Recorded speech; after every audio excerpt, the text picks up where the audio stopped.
Welcome to Jewelry Jungle. Every week I will bring home a pile of jewelry that I found at estate sales, yard sales, and other outlets. I'm not going to talk about those outlets like other YouTubers. Some of it's valuable, some of it's junk, and some of it's just plain up strange. I don't know what I was thinking when I bought it. I never clean, polish anything before I show it to you. One thing is for certain, I am not an infiltrator. All these finds are found through blood, sweat, and tears. So let's get into it. I'm going to show you my first piece that I found this week.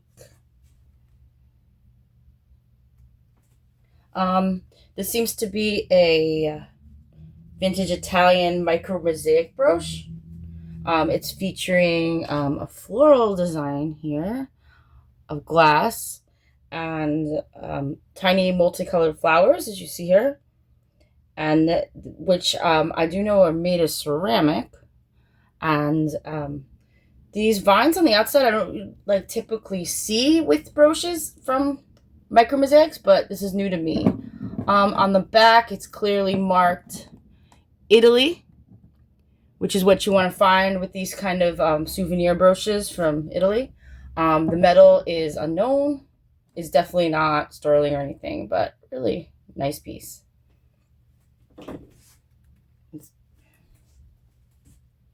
The second thing I found was this Affinity watch here. Whoop. It features, this kind of look like chip diamonds. I'm not exactly sure, but I do know from experience that these Affinity watches are sterling case, so that's a good thing. So that's really why I picked it up. The watchmaker isn't really something that you really look out for, but overall, good find for what it is. The third piece I found this week is this turquoise pendant, Native American style. I would assume maybe Navajo. It features a dark web matrix pattern. On the back, it's clearly marked 925, and then you can't really make out the bottom, but that's it. The chain that it came on is unrelated, but it is sterling, so good find for that.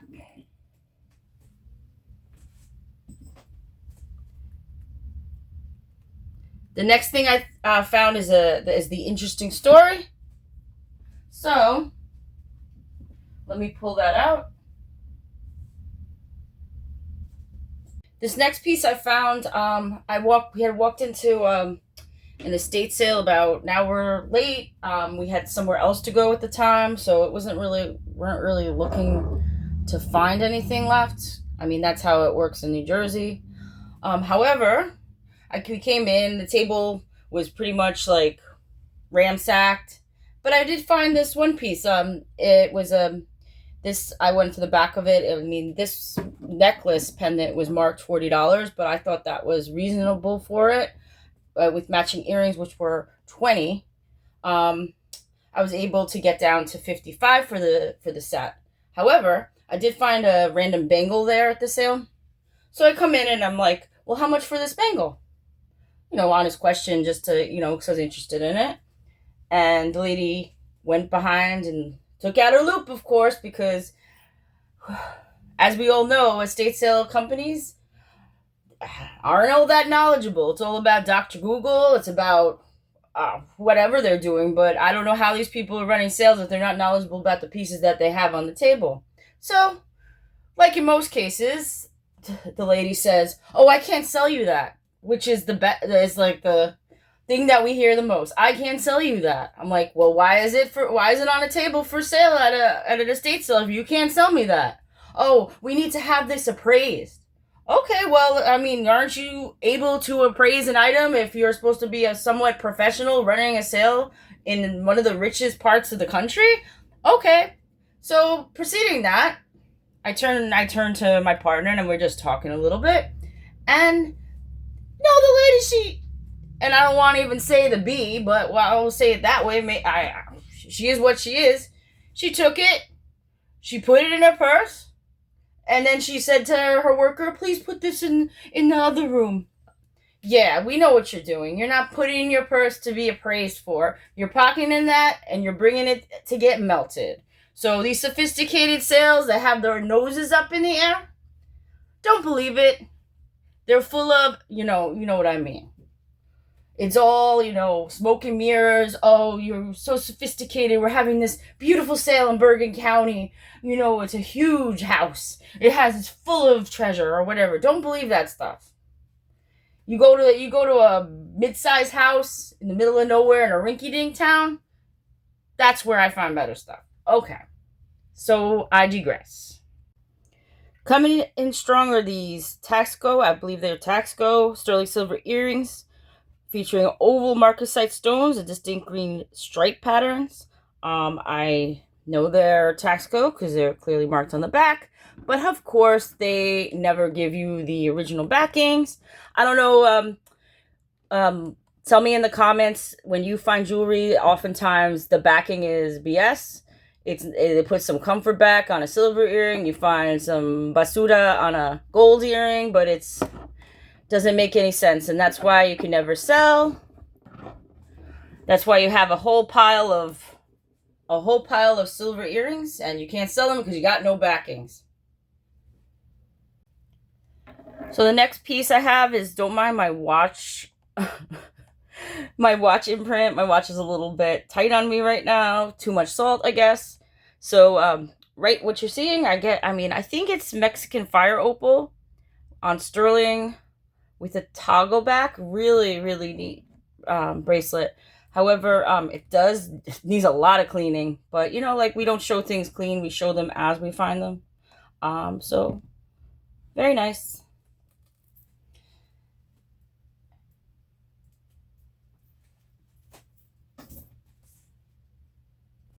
Next, we have this, what it appears to be a black onyx ring with filigree on the back. Sterling silver, stamped very faintly, but obvious. Very nice, classical, large stone. Nice ring. Now, this next one, I got in a lot of jewelry for $200, I believe I paid. It was mostly sterling things. Some of them you've seen in the video already. However, this one, unmarked, resized, was a somewhat of a show stunner. So this is I would say from 1940s. It features a carved head. I think it's like a Roman soldier. But since it was resized, guess what? 14K, baby. Beautiful men's ring. Like many of you know, it's very hard out there to find nice men's jewelry, but definitely very happy about that. The pendant I showed previously, this is, to me, it looks like I actually think that pendant and these are both Nevada blue turquoise. These earrings, of course, are set in sterling silver. Of course, not original backings, like we always say. Who hates the comfort backings? Please comment about it. If you hate those comfort backings that come with sterling earrings, one of my pet peeves. It's not the first time you hear it. It's not the last. But these are pretty hefty, pretty big, beautiful earrings. Good luck. And here we go now, what I like to put in as our Broken Beauties category. See? The soldering completely came off. However, it's a sterling silver Egyptian revival ring with engraved hieroglyphics. Do I know what it says? No. Could it be offensive? Perhaps. I don't know. But I did get it because I love anything Egyptian, scarabs, or whatnot, anything. So maybe we could resolder this and do something with it. But I wasn't going to leave it behind for the price. And now for the stars of the show. Oh, yeah. So, yeah, I paid up for these two pieces. I paid $1,000 for both of them. But, as you can tell, quite worth it. It's not just this piece, but it's going to be the following piece that I show next that went with the deal. I bought it from someone's personal collection. So, I did have to drive quite a bit to get it, but, hey, look at there. I believe there are amethyst, peridot, citrine, garnet, blue topaz in this. Oh, man, look at that. But I didn't just get this one. Just wait. Bam! I got her heart sister with the similar stones. Beautiful lobster clasp closure. Gorgeous, gorgeous. So both of these pieces cost me $1,000, but let me know in the comments you think that you would pay that. I mean, paying up sometimes, I mean, is worth it. These two pieces, I do believe, together are worth that. Next is this beautiful onyx collar necklace made by Taxco, featuring, of course, onyx and sterling silver solid. Really nice closure. Let's turn it around. The mark is on right there. Of course, not cleaned. Beautiful piece. So I have to be honest, I did not find this week. This was found a couple weeks ago. However, I think notable. I think some of you out there might know what this is. But this is a Crown Trifari Talisman Royal Scepter brooch. And you know who designed it? Alfred Philippe in the late 1940s. This is extremely collectible. This is not... Whew, what a beauty. I just wanted to show off. I don't do that often. But however, it fits into our Broken Beauties category because it's missing 2 minor stones on the bottom. But what's most important is that these stones are intact right here because they're nearly impossible to find these days. Turn it around. So you see your signature Crown Trifari there and all the other detailing. Just truly amazing. Next is our itty bitty committee type ring here. It's Art Deco and Amethyst marcasite ring. Not Art Deco and Amethyst. Art Deco style amethyst ring. Woo! Really cute. 95 sterling silver, of course. And then we found her sister, the Amethyst Marquise Stone Simple Modernist sterling silver ring.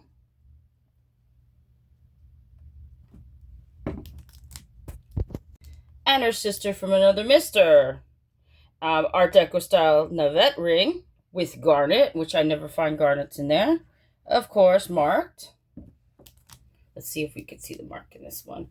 This, my particular recording system isn't so fancy as my jewelry. So I can see the mark, but my camera won't be able to pick it up. But sterling silver, of course. So I have a funny story about cremants. For the longest time, like when I got into jewelry, which, you know, has only been I've always been into jewelry. I mean, my background's fashion, you know, clothes and stuff like that. But since I got into jewelry, when I first started to collect cremants, I was calling it crements for the longest time until somebody salty came along and was like, it's not crements. It's not, no, pardon me, it's not crements. It's crements. So it's always been like a funny ongoing joke for me. I don't care what it's called. If it's something I like, I'm going to buy it. So whatever. So I found these petites in the original box. Crements 14 karat gold post earrings. So the front of the earring, they're very petite. The rose earring is going to be unknown metals, as I like to call it. I don't like to say anything specific. But the back of the earring, the post sometimes, and you know, these vintage earrings, is in fact 14 karat gold. Very cute. I don't like to say the word cute so much, but these are cute because they're small. So we're getting down to kind of the bottom of the barrel kind of stuff. How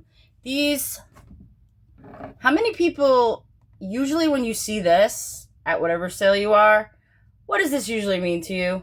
Fake!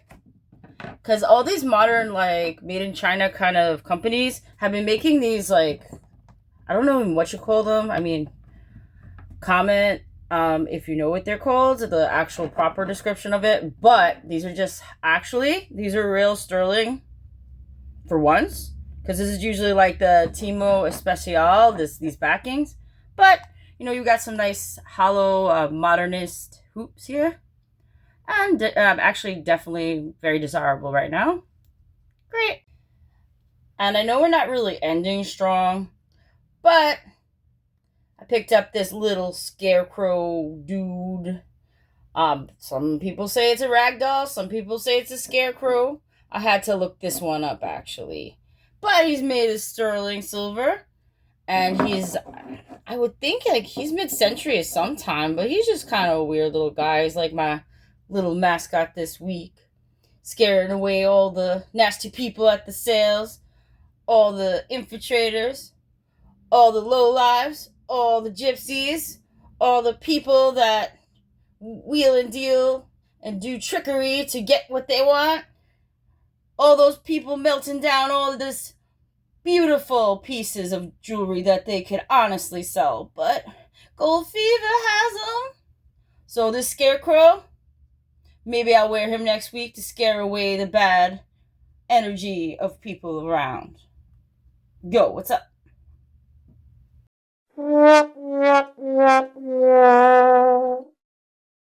And here we have our Zonk of the Week. We have this bootleg Omega that says Electra 25, Unbreakable, Anti-Magnetic, which, have you ever heard of Omega saying that?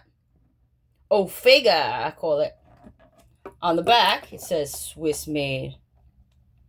Swiss cheese made, I'd say. But, we got a ooh la la. You want to run with the big boys kind of watch we got here. But again, that's my Zonk of the Week for you.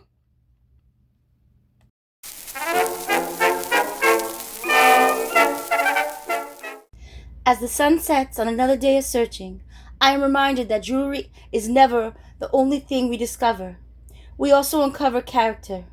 The yard sale, the garage sale, the mystery sale. These are not merely places where objects change hands. They are a mirror of human nature. Some arrive with patience and courtesy.